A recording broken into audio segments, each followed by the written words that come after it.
We interrupt our program to bring you this important message.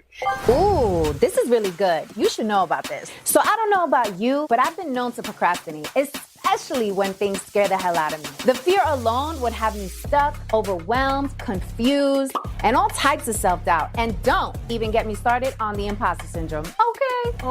After getting laid off, not once, but 3 times, honey, I realized that the security blanket that I made up in my head was just an excuse because I didn't really want to bet on myself. The corporate benefits that had me in that headlock, girl, they went out the window once my job decided that they no longer needed me. Turns out that I'll save a whole nickel if I cut your salary completely. The truth is, the only security blanket guarantee is the one that you create for yourself. In other words, until you start a business, you will always be at the mercy of a company's headcount, and you will never have complete control over your time, which means you'll be renting out your thought leadership and helping build someone else's dream instead of your own. If you've been waiting for a sign, this is it. Don't you think it's time you stop playing small and tap all the way into your power, sis? Check out www.victoriajen.com/training to learn my 3-step process, the exact 3 steps that I took to make the transition from corporate to entrepreneurship. And this is helpful even if you don't know what type of business to start and have only one source of income. And this is absolutely free. It is my gift to you. I want you to win. It's winning season. In fact, what's that? It smells like winning season. Okay, so tap in and I'll see you inside the training. Let's go.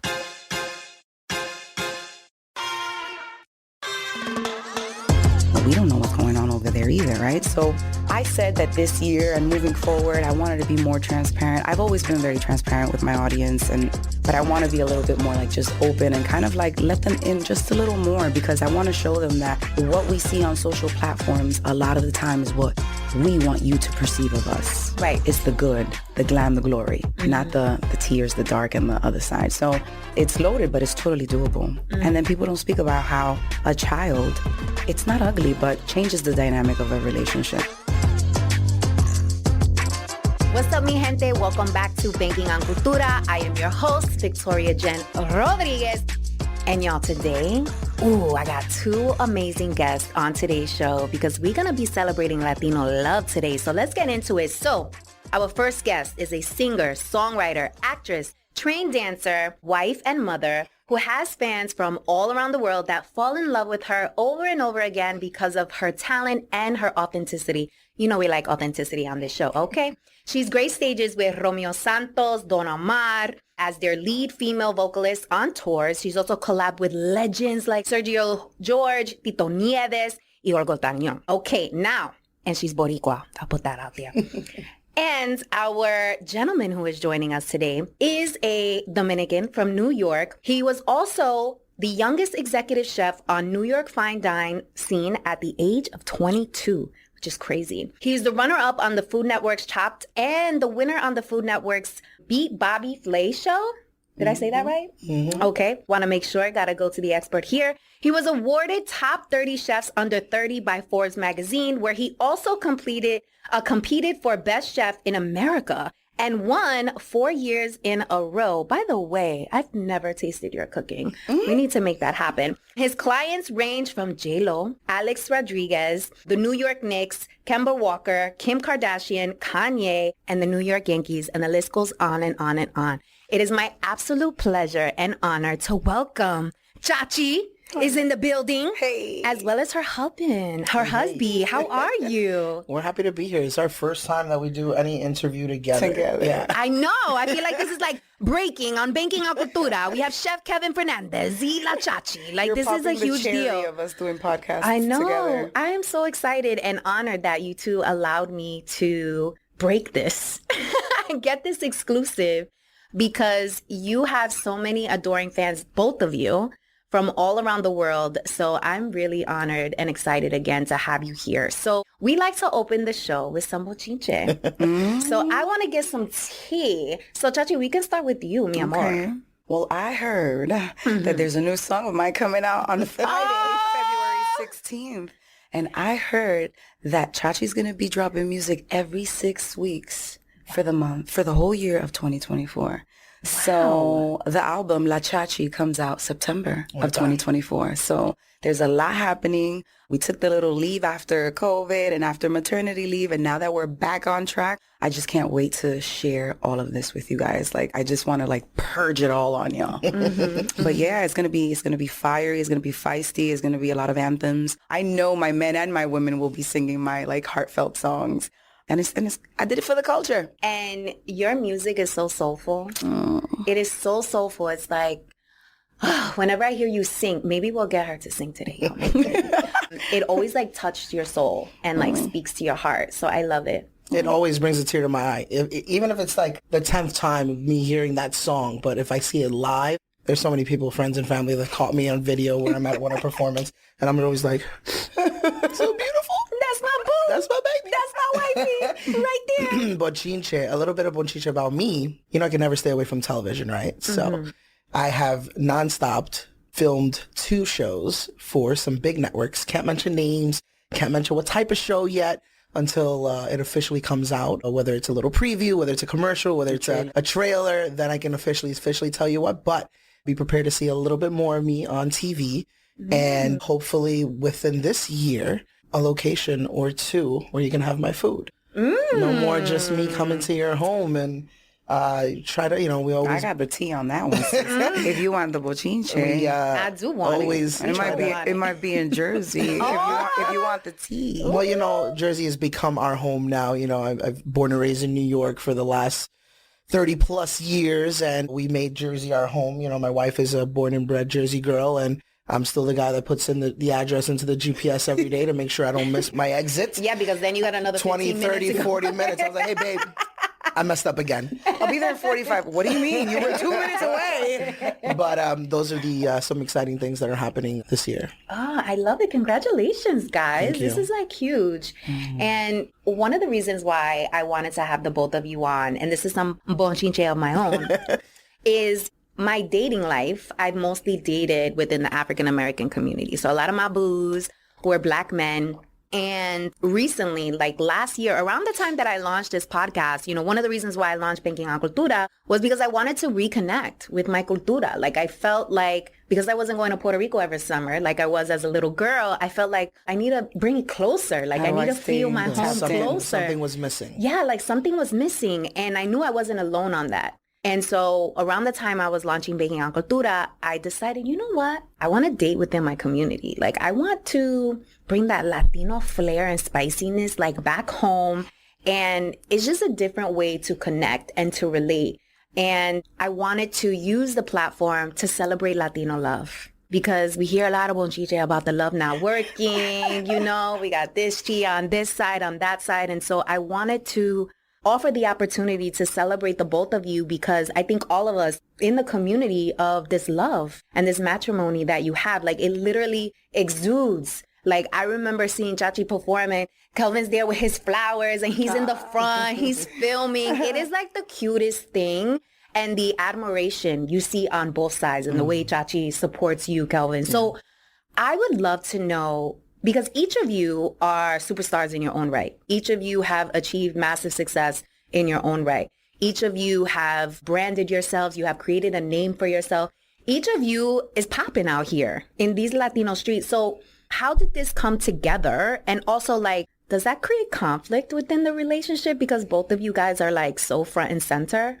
First? Definitely no conflict. I think it's more of we both support each other. We're both one of each other's biggest fans. Aside from the people that have been there for 30 plus years, they're like, I'm her biggest fan. I'm like, no, I'm her biggest fan. 'Cause that's me now. Get it together. And now, our son is our biggest fan, and as we've grown together, nothing is easy in life. Everything takes work, but it's more of making sure that we both achieve our goals and push ourselves to succeed, because there's always times where we forget about ourselves. We forget about who the F we are, and sometimes the person that's going to remind us the most is our partner, and there's many times where I fall off track and she's the one that's going to bring me right back on the track and make sure that I'm going on that narrow road. He's getting on the Peloton. Yeah. And eating right. Which is one of the hardest things, and being able to support her and sacrifice, whether it's my mornings and making sure that I watch Little Man in the morning so she can go to the gym and be herself, which she looks incredible and feels incredible. Always. Has gotten back to where she wants to be. but it's more of a just mutual support in each other and wanting each other to win, because when she wins, I win. When I win, she wins. So I think that's what works best with us. So when you first got together, was there anyone like that was sliding up in the DMs that y'all both needed to like simmer down and be like, listen, I'm calm down. This is my... Because listen, a man that could cook, and then Chachi with those curves and her moves, So me and Chachi have known each other for, I would say, like 7 years, but officially we've been dating for 5, married for almost 2 years, and we've just hit 2 years of married, but became friends on Instagram. And it's one of my favorite stories to tell, because I feel it was just like yesterday, just, flirting with her and sending her little fire emojis when I see a little pic. I didn't know fire emojis was flirting though. that's how people shoot their shot now. It was light. It was like little light work. It was just going over my head, and I'm just like truly thinking it was always so platonic. I mean, we literally did follow one another for like multiple years before actually meeting in person. I was a big fan of Kelvin. I knew how young he was and how he was making such big moves in his community. So as part of the Latino gang, I was like, you know what? Like, I'm rooting for this guy. I don't know him off a can of paint, but I like to see our people win and grow and represent us in a beautiful light. Tan chulo también, don't front. Right, he's so cute with those cute lips and stuff. But anyways, no, but so we did have that relationship or that friendship where he was always like, supporting me and or like telling me, yo, you're doing great. Wow, that show looks incredible. My next time off, I'm going to try to make it. Or when he was an executive chef at different restaurants, he'd be like, oh, you have to come through. And I'm like, yes, the next time I'm in town, I'm just traveling, I'm on tour, I'm doing this. So we never kind of coincided. And then finally, it's like we had a serendipity moment where a friend of ours, influencer, invited me to her party. She hired him to come and cook at the party. And I told her I would let her know if I was going to make it because I was in Miami working on my project. United tells me there's a nor'easter storm coming. And if I wanted to change my flight, they would honor me that and give me the flight like 2 days before so I could get out of Miami and make it home on time. So I was like, you know what? I kind of miss my family, grandma. Let me go home and just... So then I remembered and I'm like, hey, Marcel, by the way, I'm going to be here. I landed today, so I'm going to be here tomorrow if I could still go. It's up to you. And she was like, absolutely. Your name's not on the cup, but it doesn't matter. And I was like, I don't care about no cup. And so when he got there, I remember I was talking to a friend of mine in the kitchen and to my friend's mother-in-law. And we were talking about life, relationships, all this other stuff. And I was telling the lady how I had been celibate for 2 years prior. Like, I was in my celibacy, and she was like, what? And I was like, yes, I've owned on my music and on my career, and I'm just so focused, and I feel so powerful, and energetically, it's just, everything's aligning, and in walks Chef, and I was like, is it the wine? Or is it Chef? So I was like, I'm just going to put this wine down right here. And then, I slid into the DMs. I shot my shot. So this is to let women know, especially if you're an alpha female, like, it is okay to shoot your shot. It is okay to be, let down and say, no, I'm taken or whatever the case is, but it's okay to do that. So many times, like, our timidness or our fear of being rejected kind of like gets in the way of like potential or of, I saw the greater picture. You see it? That was the words that she said too. She said, I think we'd be great together. Because I joked around and I was like, don't flirt with me because you're hungry. I was like, I got too much going on. And she says, no, I think we'd be great together. And I said, all right, let's go on a date. And here we are. No, he was like, let's go on like 5 dates and then I'll cook for you. And I remember telling my friend, I'm like, he's very confident to think he's going to have 5 dates. I was like, because I don't want to cook on the first date. I don't do that. It was more like, I'll cook for you on the 5th date. And, that I was confident, of course, because I had like this big crush on her that she didn't know at the time. I totally didn't. But she knew that after that, then. So did females like use you for your food? No, I I'm sure they did, girl. They use. still trying it. No, I wouldn't say use. It's more of a, like the famous line is like, when you gonna cook for me? I'm like, when you come to the restaurant. Like, right. Like that's the way it works. Okay. Or when you gonna hire me? Or when you gonna book me? Yes, yeah. But yeah, it was one of those things where we still laugh about it to this day because one of our first gifts to each other was she made this little book with all like little photos, and the first photo was the DM. So, but how'd you shoot your shot? What'd you say? No, I shot my shot live, not through DM. I was doing an Instagram Live, and that's when Instagram Live was brand new, and I was teaching people how to cook. So she was an avid follower who tuned in and literally was writing down recipes. Sometimes I get into the moment and I don't have time. Talks too fast. I don't have. I was like, all the time. And I try, but that's why I'm like, save the video, write down the notes, blah blah blah. So at one point she's like, F this. She wrote "Marry Me" and On the live. yeah, for the world to see. Very public. Yeah. Así a lo loco. And I didn't see it because I'm too busy focusing and chimichurri and this and that. And someone sends me the screenshot. And I was like, oh, shit. Let me find out. So I sent the screenshot to her, and that was the line. It was like, don't flirt with me when you're He's like, hungry. are you hungry? Or you were flirting? And I was like, I don't know, actually. I don't know. And then we went on our first date. It was, I'll never forget it because it was a blizzard. It was snow. It was like 4 degrees. They were like, don't go out your house. Do not leave unless it's an emergency. I was like, well, this is an emergency because this woman is leaving for a tour next week. So it's either I see her now or I don't see her at all. And then ironically, when we met, it was like early December. And then he was leaving with Jennifer until after the new year. So Espérate, like, Jennifer who? Miss Lopez. Miss Lopez. Mother. We're going to circle back to that. She's so great. Oh, my God. We interrupt our program to bring you this important message. Ooh, this is really good. You should know about this. So I don't know about you, but I've been known to procrastinate, especially when things scare the hell out of me. The fear alone would have me stuck, overwhelmed, confused, and all types of self-doubt. And don't even get me started on the imposter syndrome. Okay.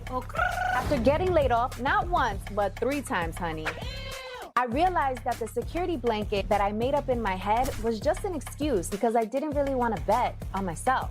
The corporate benefits that had me in that headlock, girl, they went out the window once my job decided that they no longer needed me. Turns out that I'll save a whole nickel if I cut your salary completely. The truth is, the only security blanket guarantee is the one that you create for yourself. In other words, until you start a business, you will always be at the mercy of a company's headcount, and you will never have complete control over your time, which means you'll be renting out your thought leadership and helping build someone else's dream instead of your own. If you've been waiting for a sign, this is it. Don't you think it's time you stop playing small and tap all the way into your power, sis? Check out www.victoriajen.com/training to learn my 3-step process, the exact 3 steps that I took to make the transition from corporate to entrepreneurship. And this is helpful even if you don't know what type of business to start and have only one source of income. And this is absolutely free. It is my gift to you. I want you to win. It's winning season. In fact, what's that? It smells like winning season. Okay, so tap in and I'll see you inside the training. Let's go. So yeah, he was leaving with Jennifer and I was leaving. I think I was with Dong at the time. And so I was like, well, and then he's like, it's really cold. I don't want you to like go out on the roads too if this is like, because it's a hazard. Jersey. And so I was like, well, technically I already have to pick up my goddaughter from school. So I'm already dressed and I'm already in the car. So I don't know. I mean, I'll take the drive if you'll take the drive. So we did the happy medium and we met like in the city. And it went really, really cute. Yeah. And it went really cute. And you know, it's funny, like because I had been celibate for so long or energetically, I was carrying so much. Like, I was looking at him while we were like having our first date and I was like. You was in heat? I was like, like, I just wanted to like, but I was like, no, you're not a hoe. Like, no, we don't do those things. You know, we're classy over here on this side of the street. And so I'm happy that we kind of like did what we did and went aside from the like letting little obstacles get in the way or kind of like being patient with one another. But I think that's a beauty in why this kind of like union works because it's like he understands my lifestyle and I understand his. I think for a regular person, for me to tell them, well, I'm not going to be here for New Year's and I'm not going to be here for Christmas Eve. Oh, I might not be here for Thanksgiving either. Like, it's difficult when you're in a relationship or when you're like, well, I'm doing 8 shows a week, so my only day off is Monday. So if you want me to cook dinner for you, I can only cook dinner on Mondays because I'm in the theater Tuesday through Saturday. So he understood the whole lifestyle and vice versa. Like, I remember one time he told me that he was being questioned at a house on some like, oh, you know, Thanksgiving, you know, your girlfriend, you know, she doesn't mind that, you know, you're never there. And he's like, she's on tour with Romeo right now. I really don't think she minds. So it makes sense. Like it meshes well together. And so I know that in the past, my relationships didn't always work because of the lifestyle and or the scheduling and or the cultures. So when you said what you said about dating outside of the culture, I totally understood it because I also dated outside of the culture, African American. And there was that, like, I love to dance. And they dance. But, like, my salsa, my merengue, I'm a professional salsa dancer. So I mean, No, my you husband. can't teach that those hips and That little swag. swag, you can't teach that. I mean, you could try. Right. I mean, I could teach you, but I have to charge. You have to sorry. No. But I wanted that. I wanted the culture. I missed the culture or the being able to share music or artists and like just be like, yo, I love that song. And what does it mean? What does it say? Like, so not having to explain it all. And when I found Kelvin, I don't know, it just felt right. And it just kind of made sense. And a lot of things that were issues in the past with others weren't here. And so it felt like familiar, like, Yes. like I've been here before. And I think timing. Right. I think you both Divine were like timing. at this space where, I mean, you willing to travel in a blizzard. Obviously, there was something there for the both of you. I don't know if to thank United, if to thank Marcel, if to thank, I don't know who to thank. God, the universe, like Instagram. I never looked at social platforms like Match.com and stuff like that. So, and if now I start to think of all the fire emojis and all the emojis and everything, oh my God. The things I have in my DMs. Oh, I could imagine. Forget No, guys and girls, because the girls are very ballsy. I'd be like, oh, made me clutch my pearls like, I'm going to blush. So the both of you are creatives in your own right, entrepreneurs in your own right. So what are some of the challenges that come with that? Because now you have this beautiful son that is in the mix. So how are you managing it all? I think it's knowing how to separate when it comes from business and then family. Like, it's always going to be family, but there's times where I know he's bombarded with work and he has his emails to send, his deadlines, his menus to curate and things like that. And I know that I need to like relieve him a little bit so that he can get it done. So I'll make sure I have Eden. Even if I don't clean the house and I don't do the things that I wanted to do, I'll take the load of, let me just handle him because Eden requires attention, and so that he could do what he does. And then vice versa. Like there's times where, if perfect example, yesterday I had to do fashion week and he held it down with the baby all day. Like he was like, no, go do what you have to do. After that, I went to a shoot. He was like, he's fine. Everything's good. Keeping me like, updated with what's been happening. And so he relieves me. So it's like a mutual thing. And then because we're entrepreneurs individually, but then we do productions and business together, I think that's where we have to separate husband and wife and business partners. Because when it comes to business, I am like very, I don't know, what would you call me? I like things to get done. And I don't like to procrastinate and I don't like people who waste my time. I like paying for things so that they get done the first time around. Because you do mediocre, you pay double the price. So I don't like the room for error. I don't like the room for I like things to get done in a certain manner. Like there's time for play, but then there's time for business. And when she's in work mode, I'm like, you better be asking her questions about work. Like, especially if we're doing an event together and... Because I'll bark, not bark, but you know what I'm like, if you ask me something that's going to take me out of the realm in which I need to be in, which is the producer, the executive producer, the one that's paying for stuff, and you're asking me something that makes no sense with anything that has to do anything for the next 48 hours, it's like, what did you just ask me? Like, where are you going? So I don't know if it's the fire sign in me or if it's that I'm too Latina for some people, but I'm very passionate and I love what I do and I take it very seriously and I respect it and I respect my craft and I respect my fans and I respect their money and I respect how they love us. And there's no such thing as a perfectionist, but we try very hard. Yes. To be and we perfect listen and I we listen do. to people when they're like, oh, but this and this. And I'm like, all right, babe, you know what? They said this, so maybe we should blah, blah, blah, blah.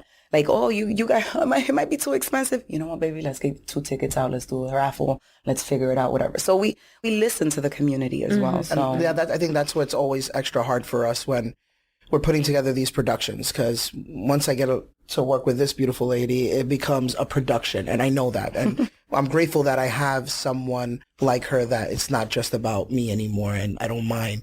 I enjoy sharing the limelight because we always joke around when we go out to eat. I'm like, how many people are going to say hi to you today? Or who's going to win? Or we'll be at the airport going and I'm 1, like, 2. so, yeah. And it's fun because we enjoy it. And I'm used to getting that a lot. But now it's just like, all right, good. It's her turn. Let her enjoy a day of bombardment, but it's fun. But I think it comes back to the point where we do care a lot of how much someone spends on an event with us but people also need to understand that it takes a lot to put on these productions because we're getting these spaces raw. We have to rent tables and chairs and silverware and plates and lighting and sound and, building stage musicians and rehearsals and costumes and food and alcohol and aerialists and burlesque dancers and so we and of course, again, like I said, going back to that word, perfectionist, we want to put on the most amazing show. And I know that I can turn around and everything's going to be perfect on her end, and she can turn around and focus on what she needs to do, and everything's going to be great on my end, you know? So that's what makes it the most fun. But we're going on our 4th year in a row doing the Valentine's Day event, which is special to us. It's the first time that we're doing just one day. I thought he was going to tell her something else. Oh, my God. What? Valentine's Day is the first time. Oh, yeah, Valentine's Day is the first time we also had... Oh, yeah, got it in on Valentine's Day? Yeah, that's I get cute. So it's a special day. But it's Get not, cute. but it's also, I swear I was like... it's also... You thought that's what he was going to say, but now it's out there. It was 30 Now minutes it's out ago. there. You heard it here on We said Baking it- on Cultura. we said Exclusive. it again. Exclusive. But Valentine's Day, a couple years later, was also the same day that she told me that we were going to have baby Eden. So it was a nice surprise. Aw, And you then- guys are too cute. And then only did she not know that I joked around at dinner when she told me that she was pregnant. I'm like, great. I have 8 months to propose to you. I said, don't you dare propose to me because I'm pregnant, because I will tell you no. But only did she know I already had the proposal listed for that week. So Tuesday was Valentine's Day, and that Friday I was already set and scheduled to So I propose to her. surprised him and he Wow. surprised me. Look at the So way the I joke universe around and works. I'm like, great, I got to show you receipts. But she didn't understand what that meant. No, Until I the was- day of, I proposed to her, which was very hard to get her out the house because she was already not feeling well. So I had to lie, and I told her we were going to an engagement party. She just didn't know it was hers. And I got her He to... lied very well. I got so her. a lot of people don't know that I dedicated my craft, my vocal craft, to doing wedding band, like gigs with wedding bands. I had this one band that I was part of for like 7.5 years, the Rhythm Shop. And so I know how special a first dance is. I know how special a wedding is. I know how special the bachelorette and the bridal showers and all that stuff is. And so how he got me to do it was during COVID, they had to cancel and or postpone their event because of COVID. So when they rescheduled for February 2021, he randomly asks me if I could sing At Last for his boy, because he's like that was their favorite song and that he wanted to surprise the bride-to-be. So at this point, it's no longer about me. It becomes about her. And I was like, I was able to get a hair and makeup team in. yeah, for her. so we did hair and makeup. I was so nauseous. I was like, oh my God. Like literally on the way there, I was like, ugh. I must have yawned like 9,000 times. He's like 5, 6, 7. And I'm like, we just get there. He's like, you the sing song and we leave. And I said, okay. I actually said, you promise? And he was like, yes. I said, okay. I'm like, if you want to leave, we'll leave. Absolutely. Right. So we get there, and I remember seeing my comadre and his compadre like walking up to us, but he had mentioned that the girl was from Newark. So I figured, oh, my comadre knows her, and that's how she's here. We got there a little late because I decided to take a nap while I had hair and makeup. I wanted to take a nap, and I took another nap. We had dinner reservations. Canceled at reservations. a fancy place. And It wasn't me, it was the pregnancy guys. You must have been like going crazy. Oh my God. Because you had to keep I it on the changed low. all his plans on him. I had to cancel the reservation. I told the chef, I'm like, sorry, we're not going in. It's like, everything okay? I'm like, she's not feeling well. Here I am having some tacos and drinking some champagne by himself in the living room. And I was texting my compadre. I'm like, she's sleeping. She wants to cancel the day. I was like, I'm not letting her, but we're going to make this happen. So thankfully, when we got there. And I see my comadre coming towards me, and she's like, with the microphone, we got there late because of the snow. So we weren't able. That's another thing. Every time we plan something drastic happens. A heat wave, the coldest day, a blizzard, is always something. Pandemic. Yo, so my best friend is walking towards me with the microphone, and I'm like we were late. So I'm like, hey girl, it didn't even click. I'm trying to go for the microphone so that they could fucking start so that they could start at last. on this show, no worries. Okay. So that they could start at last. And my comadre, like, she goes to give me the microphone, she goes, and I'm like, stop playing. Like, in my head, I'm like, what are you doing? And then she gives Kelvin the microphone, and I was just like, what is happening here? And then I look, and everybody's like turned around. And then when they turn around to me, they have the signs, and I was like, oh my God. And start crying like a pendeja. Oh, But it was beautiful. He did such a great job. He's such a like detailed person. Like, he pays attention. He like, if I say I like something today, like in a year from now, he'll remember that I said that. And so that, guys, you need to listen. You need to do better. I just think, and I don't want to say that Do better. I don't want to say it disrespectfully, but I think it's very important to show the woman that you're asking, for their hand in marriage. Make it special. I thought so many different ways. I had that ring for so long, and I contemplated, and I changed, and I had ideas, and then I'm going to say this, like, who proposes and then leaves for 3 months? I do, like, that's the job that entails, because it was a point where I don't want to leave her for 3 months after feeling something so special. But then I was like, then it's not going to happen at all. And then I'm going to feel like what if we get into a fight and I'm gonna be upset? I'm like, I'm not giving you this ring. Now we're gonna wait another 6 months. You know, little jokes like that come through, and you think of it. But I've seen so many proposals, and I just wanted to make it special. I was gonna propose our 4th year anniversary in Costa Rica. It was just me and her. I thought he was gonna propose. I felt it in my core. Like I was like, this is really weird. This is such a beautiful place. Why is he hiring? It was a like, why is he mansion for hiring a just us. photographer? Because she always says that, and this was my thought, she always says we don't take any photos together when we're dressed up. So I was like, this would be my league way. I'm like, hey, I hired a photographer, so now take as many pictures as you want. Flowers came, beautiful roses. We had massages in the morning. We had a chef for the week. And then I canceled it because I saw something on Instagram while I had Costa Rica in the ring with me. I canceled it because I saw something on Instagram where someone proposed in front of their family. And I was like, wow, we are both so family oriented that I think sharing that moment with the ones that we love is a lot better than just me and her. We'll have plenty of times where we can have moments for just us. But I thought it was so special. And then I had like a week to plan it because I felt bad because I had her best friends in this group chat where I'm just like, I canceled it. I'm not going to do it. Oh my God. And they're like, what do you mean? I'm like, I'm going to do it on a different day, but I want everybody there. This is why. And I sent them that video. They're like, oh my God, this is perfect. I was like, all right, we're gonna pull it off. And thanks to the help of all of her lovely ladies in her life, we were able to create a memorable night. Well, I think you have the skill set of paying attention to detail. Like as a chef, presentation is everything. And also having like the right ingredients to make this meal. It's like the same thing. You had the right ingredients to make like this meal, quote unquote, this engagement, this proposal. And I think both of you are so professional in your own right. Like it shines through both personally and professionally. And earlier when I was introducing you, Mamita, I forgot to say this. And I was like, oh, wait, hold on. So you mentioned how dance is so significant to you because you actually have training in dance and have been all over the U.S. and Europe, right? Featuring your skills on such projects as Hector Lavoe's biopic, El Cantante, which is like, hello.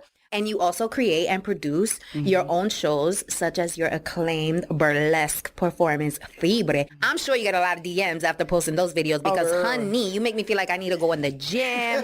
I need to buy tassels. I need to, like, do all the things. Bring the whip out. For real. You be looking super fly. Thank you, mommy. So you guys are sharing such beautiful aspects of your relationship, but we all know that there are hard parts about relationships as well. So can you talk a little bit about some of the ugly parts when it comes to marriage, parenthood, doing life together? Because in those moments, I feel like others can learn the best. And I'm sure and assuming here, but that's also where you both learn individually and both as a team, as a couple. So is there like an example that you're willing to share with us that would be beneficial? I mean, I would say that marriage is so loaded, right? Because in relationships, like before marriage, like just, getting to know one another, dating, something that's not as serious as an engagement, and then, or the engagement period, there's different phases to a relationship. Marriage is loaded because you make a pact and a commitment, and you kind of like, you give each other your word. And it's like, when I decided to write my vows, like, it's a forever thing. Like, you're going to be stuck with me forever.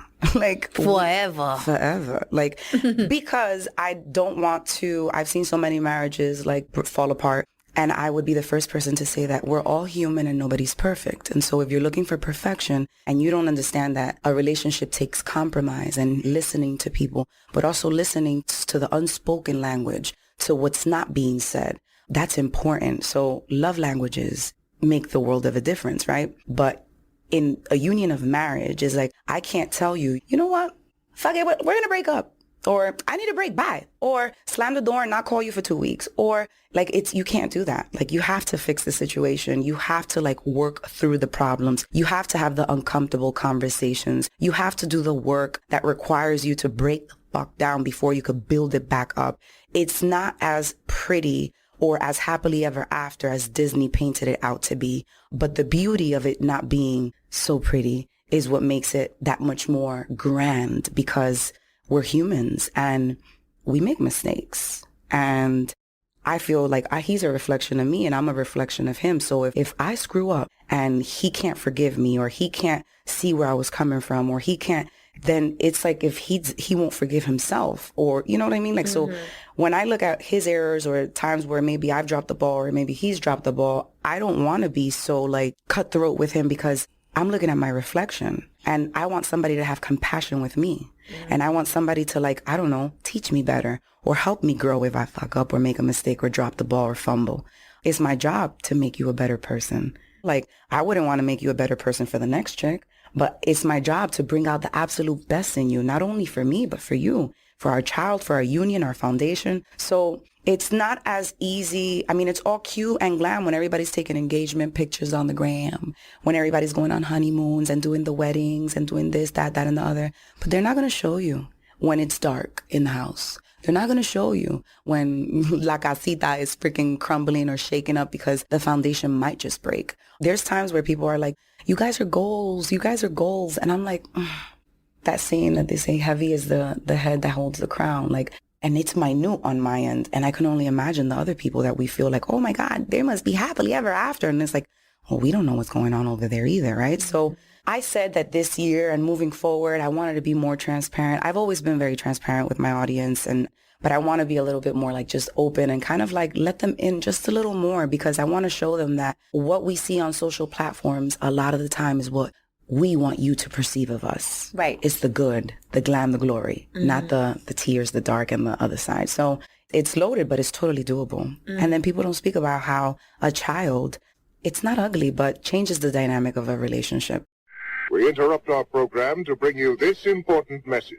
Ooh, this is really good. You should know about this. So I don't know about you, but I've been known to procrastinate, especially when things scare the hell out of me. The fear alone would have me stuck, overwhelmed, confused, and all types of self-doubt. And don't even get me started on the imposter syndrome. Okay.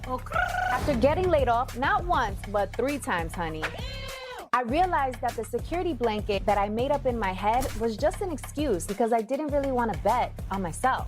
The corporate benefits that had me in that headlock, girl, they went out the window once my job decided that they no longer needed me. Turns out that I'll save a whole nickel if I cut your salary completely. The truth is, the only security blanket guarantee is the one that you create for yourself. In other words, until you start a business, you will always be at the mercy of a company's headcount, and you will never have complete control over your time, which means you'll be renting out your thought leadership and helping build someone else's dream instead of your own.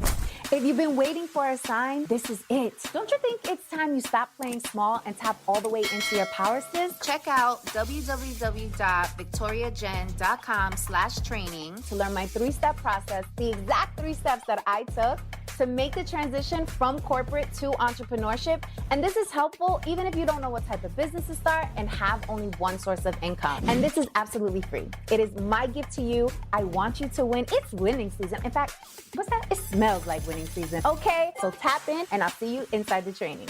Let's go. Whether it's married or not, like a child is going to change the foundation no matter what. Because it no longer is about you and I. It's no longer of us being spontaneous and, oh, we want to go to Egypt tomorrow? Let's go. Boom, boom, boom. We can still do it because the baby has a passport. And he's already been to Paris and he's only 2. Baby. He's already been to Paris and he's only 2. But that's to show you like, like it's a lot. It's a lot, but it's more beautiful than the sleepless nights. It's more beautiful than when they have fever and throwing up and they don't feel well and you haven't slept in a couple of days because they're not doing well. You just really have to, you can't have children with everyone. That's one. I think I'm happy that I started late in life. I waited, I traveled, I toured, I did everything I wanted to do. And then I got pregnant at 35. And if I could do it again, I probably would get pregnant at 33, just so I could have another one before 40. That's the number one question. Where's the next? When's the next? I know. It's like everyone always applies this pressure. Like first it's like, where's your boyfriend? Like, do you have a boyfriend yet? And then you get a boyfriend. It's like, don't even get me started. Oh, well, when are you guys getting married? And then you get married. Oh, pero where's the kids? Like, what's happening next? It's like all this pressure. So Kelvin, did you ever have to like battle through some machismo? Because you are Dominican. No shade. No.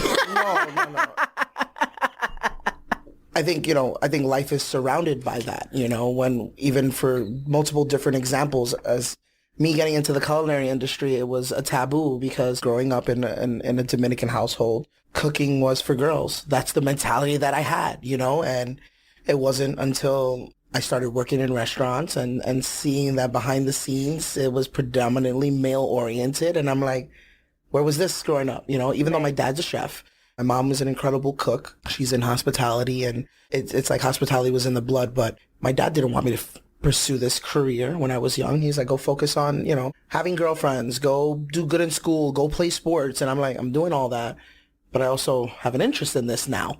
It wasn't until I was like, I think 21, 22, where he was like, all right, this is what you want to do. Let's push as best as possible. When you became known as the youngest chef in America. And it wasn't until 21, 22 that I did the musical Celia Cruz that my mom understood, oh, she's supposed to be on stage. Yeah. It wasn't until she saw that whole audience captivated that then she believed, like, they always like pushed me to do. But after a certain age, she was like, you know, I don't think the dancing is it anymore. Like, I think you should go back to school. So I decided to go back to school for music and education. And on the first day of college, full time, Maria Torres calls me to see if I could come in and help her style and choreograph Celia Cruz the musical. And I was like, what? God, why'd you do? But I did both. I literally did both things. And so that's to show you, like, sometimes you got to see it to believe it, even if it's your parent. With our parents, I always joke around. I think, especially being Latino, you know, and growing up in that household environment, I say it's always harder to convince your parents that you're going away somewhere without them. Like, I remember being 17 and winning a scholarship, and I'm like, hey, I got to go to France. You can't come. I'm like, it's just the class and the, what do you call those teachers that are supposed to watch you? Chaperones. Chaperones, yeah, and the chaperones. And I was always joking around. I was like, try telling your parents that you're going somewhere for 2 weeks across the world without them. That was the harder challenge than me, you know, actually doing it. I brought my mom to the first salsa congress I ever went to in Los Angeles, and I remember it was like a Memorial weekend, and it was from Thursday to Sunday, nothing but dance from 10 a.m., 9 a.m. to fucking 2 a.m. in the morning. And when she saw that, that's when she was like, all right, where are you guys going? We're going to Czech Republic. Where are you guys going? Australia. Where are you guys going? Amazing. Oh my God, Cuba. Like, so she had to go to the first one to understand, like, there is no time for anything else here. It's nothing but dance. You're consumed in the world. And she was like, all right. She saw that there was other people my age. She saw that it was like wholesome and kind of like a community thing. She felt more safe. Yeah. Right. But same, like all over the world without my mom. Like, bye, Mom. Where you at? London. Bye, Mom. You know? So. Yeah. I remember my first international trip was Italy when I was in college. And my dad still to this day has just got his passport. Well, my mom, I just gave her their application 2 weeks ago. Yeah. So I took him to Mexico for his 80th birthday. Amazing, I was like, let's start getting you out of the country. But Kelvin, my question was targeted when I said machismo because I wanted to know if that came up, like if that comes up in the relationship, right? Like, because Latino men, there's this stigma that they carry this, you know, machismo, etc. So do you find that coming up in the relationship? Did it ever come up? No, I think the most important thing about our relationship is that there's balance, and there wasn't like a way, you know, I think I've always been, especially growing up with my parents, I was always taught to be the provider, taught to be the, you know, the nurturer, but there's times where I need that and to make me feel complete. And that's where she comes in as a partner. I think being grateful for her as a partner to make me a better person, a better human being, a better dad. Like she said it best, you can't choose just anyone to have a child with. And this is my second go being a dad. I have a beautiful 14-year-old that lives in LA, but I didn't get the chance to raise him. I was there financially for him. I was there, thankfully, with work and being out there every 3 months or so and being able to see him grow. So having the opportunity to be a father and really do this full time again, I'm so grateful because I'm in love with being a father, being a husband, being a parent, being in a family. Beautiful soft side that Eden brings out of him. He's always been like super mellow. To be a Leo, it's like, and he's a fire sign, so it's kind of like, gotta figure out what your moon and stuff is. I've always been calm, just in the kitchen. Because we're both Leos, but I feel like he is a little calmer than I, and we're just a couple days apart. I'm a lot calmer than she is. He's never been the type to like tell me like, oh, you can't wear that, or you look too sexy, or what do you, he's never I embrace it because I know if she's a beautiful woman and I see her that she's beautiful, I don't even care, but I know that there's thousands of guys slipping in her DM and telling her how beautiful she is. I just got to make sure that I'm the first one and I'm the last one to tell her every single day so she knows that, you know, I still love her and I still think that she's beautiful. Yeah. I'm happy. And I'm, you know, and I'm not the super jealous type, but there's times where, you know, she walks out and I'm like, shit, I'm not going to be with you tonight. I'm a little jealous. That's the only time I get a little jealous. Come back and, you went to the gym like that? Like, no, I took a shower and I just changed. I just put gym clothes on again, but no. Oh my goodness. Okay, so before we get into the Talk That Talk segment, I have to know what it's like working with J-Lo. I have to know. I think it brings out the inspiring person in me. You know, I think when you work with someone that's elite, just being in their presence, there's a special aura about it. And you feel like you haven't done anything in life. You haven't done, even with the accolades that I have, I'm like, I want more. I want to do more. I just want to make more people proud. I want to feel like I'm representing the culture the way I'm supposed to. And I know I'm doing a lot of those things, but it just inspires you to be a different animal and in the best way possible. I'm going to be the very best person that I can be and continue to inspire people in so many ways. Because I always think about, for me in life, I want to learn something new every single day. And if I don't learn something, whether it's a new word, I joke around every day. The word of the day. Yeah, I get an email every day about a new word of the day. And I always share it to her when it's something that I've never heard of. I'm like, today's word of the day is. But I always think it's very important to never stop learning, especially in your craft, which is why I love cooking so much. Because if you get tired of one cuisine, there's a million more that I can jump in and try and learn new things. So it's just one of the best feelings in the world. And I have so many amazing memories. And the best to this day, and I've told her many times, is Thanksgiving cooking side by side with her. And it's like having no sous chef, but Jennifer Lopez is my sous chef today. Amazing. One of the coolest moments. She's of so my inspiring. I think can't nobody outwork her. Girl, and she makes me, she literally makes level. me want to work harder. She literally makes me want to dib and dab. She's been like an idol in the sense of like a career to emulate. I remember one time they interviewed me and they were like, if you could take anyone's job, and not in a cutthroat kind of way, but if you could just replace yourself with anyone in the world, who would it be and why? J-Lo. I didn't even let them finish. And the person was like, oh. And I said, because not only was she an entrepreneur from the beginning, because from her very early starts, she started with the acting, but before the acting, she was dancing, which was like me. And then she did the singing. I'm like, oh, okay, that's like me too. And then she does the entrepreneurial stuff with her makeup and her perfume line and then her clothing line. And so I'm like, this woman, this is me like high school, growing up, 20s. I'm like, this woman does absolutely whatever she wants, whenever she wants. Can't nobody put her in a box. And I'm like, and she's Puerto Rican from the Bronx. Like, so it was like finally seeing myself there, finally seeing like, somebody that looked like us up there. And so I had the honor of working with her during El Cantante. That's something that I'll forever hold in my heart. I was a principal dancer in that film. And my dance partner at the time for that film was, rest in peace, the legendary Hinton Battle. Hinton Battle was one of the first people to take Jennifer international to Japan after high school with her dancing stuff, right before Living Color. So every time that Leon Ichazo, the director of El Cantante, may he rest in peace, would say cut or hold or whatever, Jennifer would come to us. It was really to Hinton because that was her like mentor, dance teacher, friend. But because I was his partner, then she was coming to us. So we shared a lot of little moments, especially the house party where Leon chose me and another girl to like greet her every time she came in. That was cut in the editing room, but like we literally kissed and hugged like 12 times and they filmed it from all different angles. And then I was her shadow. So technically the camera was over me. And if I went like this, then she was doing it. So I was basically just giving her what to do so that choreography wise, what we practiced in the rehearsals, she didn't make the rehearsals. So just to give her like, though I didn't have to give her shit because it's Jenn now, she know what she's doing. But it was so cool. And I remember the house party, she was like, she looked at the floor. She's another Leo. She looked at the floor and she was like, I'm sorry, but what house party you go to and the floor is like clean? So she came and she threw some chips on the floor. She was like, and I was like, right? And so it was a cute little moment. Later on, I've had the pleasure of like spending the holidays with Kelvin. So being invited over there and also having access to her like a private listening party, which was so inspiring. And just, I really wanted her to come out with another album, and the fact that she took so long to do it and then she did it and I got to hear it before everybody else. I was like, yes. Yeah. So the little girl, fangirl in me is like so pro her.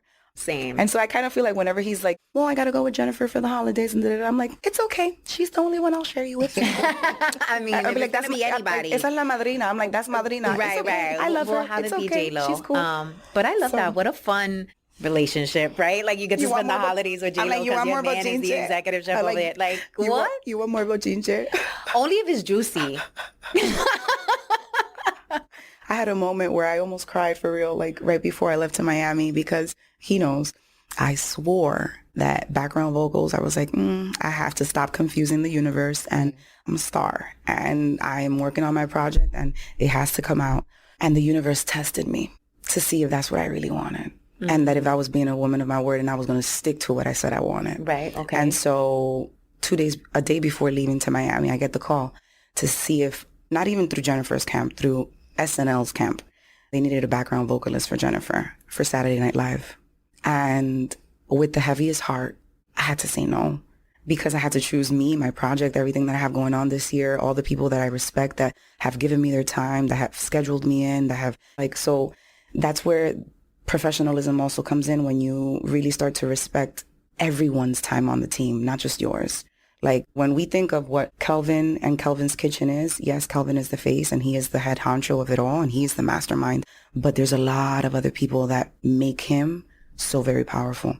Same with me. And the more he gets into his restaurant thing and the more I get into my album, we understand that other people are going to come into the picture. But it was a moment that I wanted to so bad be here. Yeah, I know. Like the little girl in me. The little girl in me was like, no.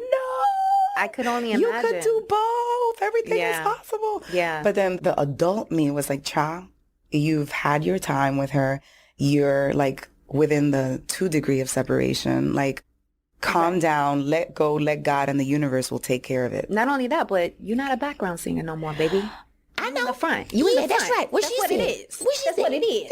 So like, no, sorry. I'm in the front. Thank you. We interrupt our program to bring you this important message. Ooh, this is really good. You should know about this. So I don't know about you, but I've been known to procrastinate, especially when things scare the hell out of me. The fear alone would have me stuck, overwhelmed, confused, and all types of self-doubt. And don't even get me started on the imposter syndrome. Okay.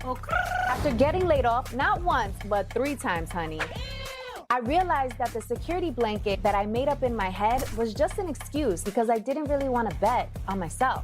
The corporate benefits that had me in that headlock, girl, they went out the window once my job decided that they no longer needed me. Turns out that I'll save a whole nickel if I cut your salary completely. The truth is, the only security blanket guarantee is the one that you create for yourself. In other words, until you start a business, you will always be at the mercy of a company's headcount, and you will never have complete control over your time, which means you'll be renting out your thought leadership and helping build someone else's dream instead of your own. If you've been waiting for a sign, this is it. Don't you think it's time you stop playing small and tap all the way into your power, sis? Check out www.victoriajen.com/training to learn my 3-step process, the exact 3 steps that I took to make the transition from corporate to entrepreneurship. And this is helpful even if you don't know what type of business to start and have only one source of income. And this is absolutely free. It is my gift to you. I want you to win. It's winning season. In fact, what's that? It smells like winning season. Okay, so tap in and I'll see you inside the training. Let's go. Okay, so let's get into the Talk That Talk segment. And this is something where I love to address something taboo in the community. And I know, Chachi, you've been vocal about your postpartum experience and mental health.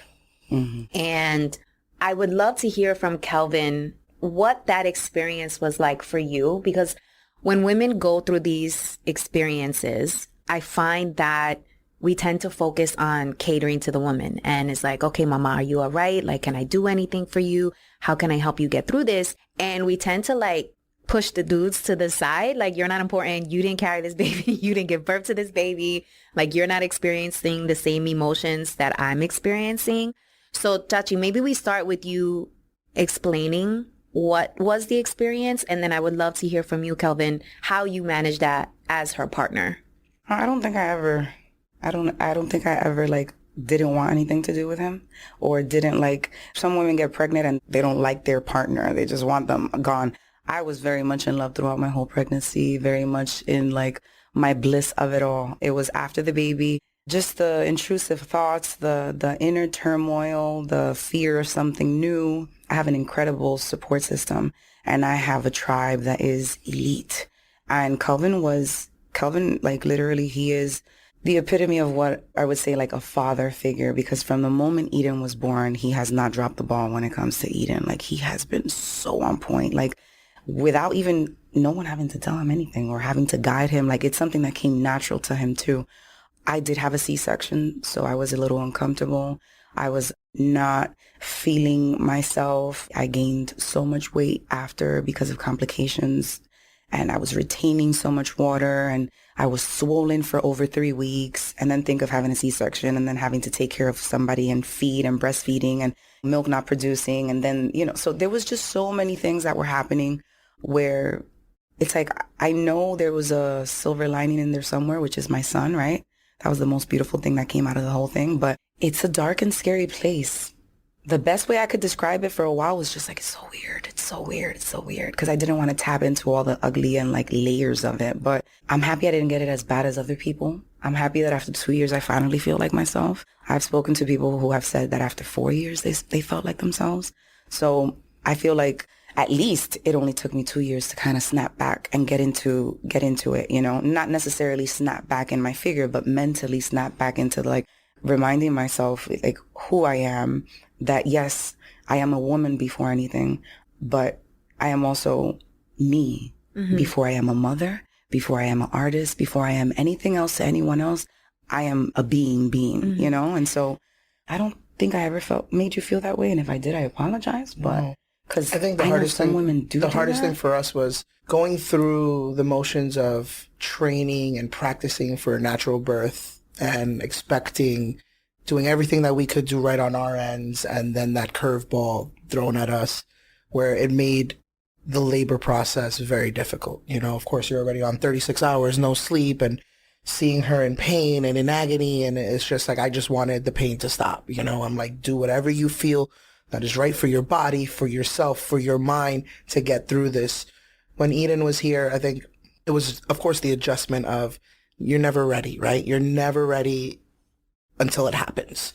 And that's why there's always so many people that are like, oh, I'm not ready for this. I'm not ready for that. Well, you'll never be. You just have to put yourself in that situation and let everything work out, because it's that instinct that there's no wrong way of doing it. And I always said this to her when we were with the baby. I think the best thing that ever happened was our house not being ready and, purchasing a home and doing the construction. And we stayed at her grandmother's house for about 4 months. And that was, to me, I was like, shit, am I going to do this? When Eden was born? When Eden was born, because we were staying over there because we knew that we needed a foundation. We needed support system. But also, we didn't know she was going to have a C-section. We were planning on just moving in and just me and her and letting the second floor get constructed while we stayed on the first floor and vice versa. But I said the best thing that happened was that house not being ready, because everything we needed was at her grandmother's house. And I say that because they already had a system set up where before the baby, everyone came to visit grandma, because she has a tribe of amazing women that are all her daughters, and they come religiously Monday through Friday just to spend time with her. So imagine if we were there with the baby, it was just, okay, we can sleep for an hour. Right. Okay, you can sleep for an hour now. Okay, go take a shower. Go do whatever you need. But between me and my wife, we were in a great place. And even if she was going through emotions, she never put it on me. But there were times where I would see or I would notice, and there was nothing that I could do. No meal would make you happier, because, that's me. I want to fill your soul. I want to make sure that you're happy. I want to, even if it's give you time alone or sleep a little bit extra. And I'm still learning as well. I'm a new dad as well. Like I said, I'm a father of 2, but I didn't get to raise my first child the way I missed all those big opportunities, the first steps, and so on and so forth. So for this, I made sure that I said no to every gig outside of New York. If I'm not coming back home to my family, this is more important, especially in the beginning. So Chachi, what were the emotions that you were experiencing? Like, what was it? Okay, so I'm going to try to describe this. It felt like I was so happy that I had this baby in my hands and that he was healthy and that I was okay, right? Because when you give birth, that's like a borderline death situation, real talk, on all levels. You could hemorrhage, you could bleed out, you can, especially a C-section, especially a C-section. But placenta or anything ruptures, like there's so many complications. So I was always grateful that we were both okay. But in the beauty of having the baby and the beauty of having the support system and the beauty of growing and being born as a mom, the beauty of seeing him be a father, I felt like my relationship with my boyfriend, with my fiance, with my soon-to-be husband, though it was growing here, it was deteriorating there. But it was fine and nothing was wrong. But then everything was wrong. And then it was like, I could literally be happy, I swear to God, and be cracking up. And then all of a sudden go from the cracking up to like just intrusive thoughts of like falling down the stairs with the baby, accidentally hurting the baby, accidentally sleeping on top of the baby and suffocating the baby, just intrusive and dark. And I'm so spiritual and connected with God and light that it was just like, I didn't know where this was coming from and I couldn't control it. It had control over me. So though there wasn't things that were affecting like Eden and us at grandma's house and all this other stuff, at the same time, I felt like there was something happening to the relationship. There was drastic things happening in my heart, in my mind, in my head to my relationship with Kelvin.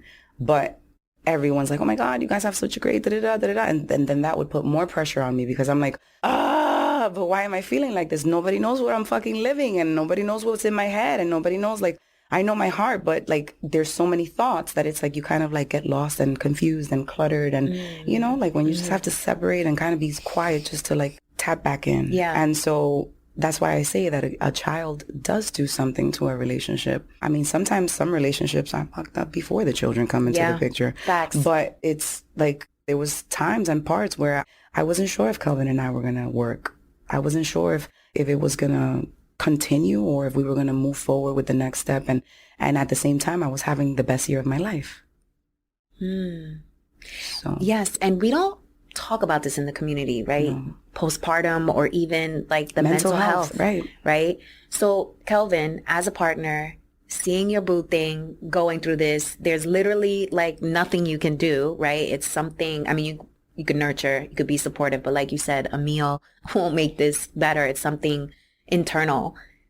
What did that do to your mental health? Like, did that fuck with you where you were like, yo, I can't be the provider right now. I can't nurture my boo? It was, more of I wanted to see her happy. That's always the question that we always try to answer. And, you hear the stereotypical, I'm like, even if it's not with me, I want you to be happy. But no, we got to a point where I just had to listen. I had to be able to be a better listener and not only learn from, my mistakes. It's more about show that you're learning and act on those things. It's not just using your mouth and saying it. It's actually physically making those changes or of being a better husband, better person, better provider. Even if I was doing everything I was supposed to be, it would come down to just feeling like, and it wasn't from her, it was just because you go through these motions, like, is everything that I'm doing enough?